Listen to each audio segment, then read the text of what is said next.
I wouldn't want to change what I have now. You know, if I was going to sign some major label and they came to me now, I think I would probably say no. Hey, Adeline, what's the hurry? What's your worry this time? All the paper horses race across the wasteland of your mind. My mother is a singer-songwriter. She was a folk kind of country crossover singer-songwriter, and so growing up that was always around. I personally started playing music when I was about 7. I started on violin, and I played violin for about 5 or 6 years until I got into rock band instruments, you know, drums, bass, and guitar, and I started listening to more rock music and sort of just wanted to start playing guitar songs and writing songs that way. Over the years, as I started to play with more bands and started kind of getting more refined as a songwriter, then I started wanting to, you know, make full albums. And this was the thing I kind of grew up with, which was going to record stores and buying your band's, you know, your favorite band's album and looking at the liner notes and who made the record and who did the mixing and who sang the parts and played the guitars and played the drums and all that stuff.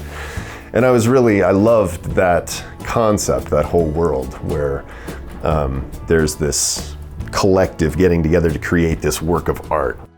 Thank you so much. We have had a blast playing for y'all tonight. I first moved to the White Mountains in 2005, so now that it's 2025, I've been here pretty much 20 years. And I spend a lot of times outdoors. My wife and I like to hike a lot in and around the White Mountains, obviously, and then we sometimes will go outside the area to hike and backpack and camp and stuff like that. One thing that I've always really liked about the White Mountains is that there are a lot of musicians, and there are a lot of people kind of taking risks with their creations, you know, with art in general.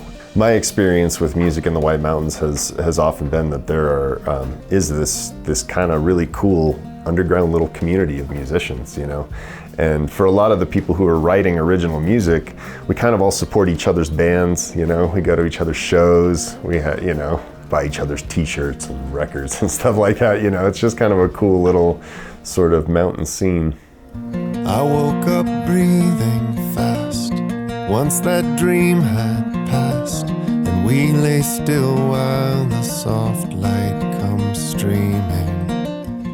Yeah, a lot of times in the songwriting process, I'll build a song usually into maybe a verse and a chorus structurally. So I'll figure out, you know, I like this riff or I like this chord progression, and I'll put it into a structure.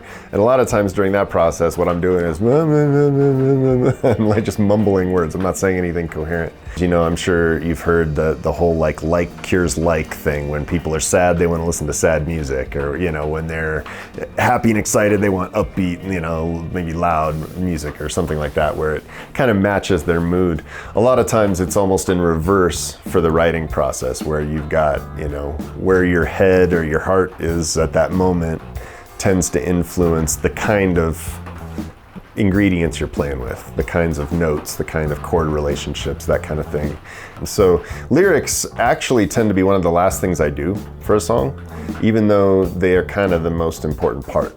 Well, I think music is, I mean, like most art forms, it comes after all the other stuff, if we're looking at it in terms of, you know, like Maslow's hierarchy or something. Once you get all the needs taken care of, once you've got your home and your shelter and your food and your water and all the, you know, familial needs, then you move on to the next level, right? You move on to thinking about thinking about existence, thinking about the world, thinking about people, looking at things out in nature and wondering about them.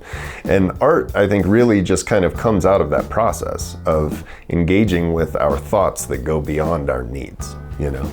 And so music is just like any art form in that sense. It's something that we do that we might feel we need. A lot of times musicians are like, this is the thing I need. But really it's the thing that comes after the things that you need. It's that other thing that makes you feel alive and makes you feel like your thoughts and your interaction with your existence are important. And this is just a shot, sugar, so don't you put your money on me. This is just a shot, sugar, so don't you worry about it no more. I totally had a time in my life when I at least wanted to be out there playing big arenas, you know, touring on some kind of major scale. And I would say that now, in retrospect, I'm glad that it never happened. I wouldn't have had the same experiences I've had in my life. I wouldn't have been able to learn and grow and change in the way that I had to in my life. So yeah, I think it has a lot more to do with sort of reframing what my version of success is. I think the safest thing to do is create what makes you happy, you know, create from a place of passion.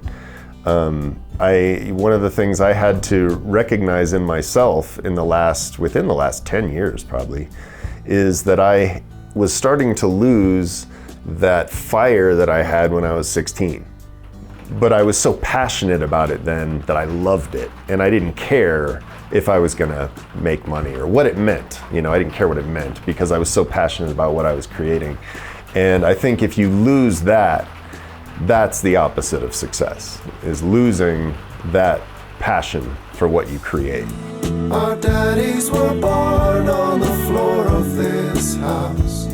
My blood stained the stones in the field.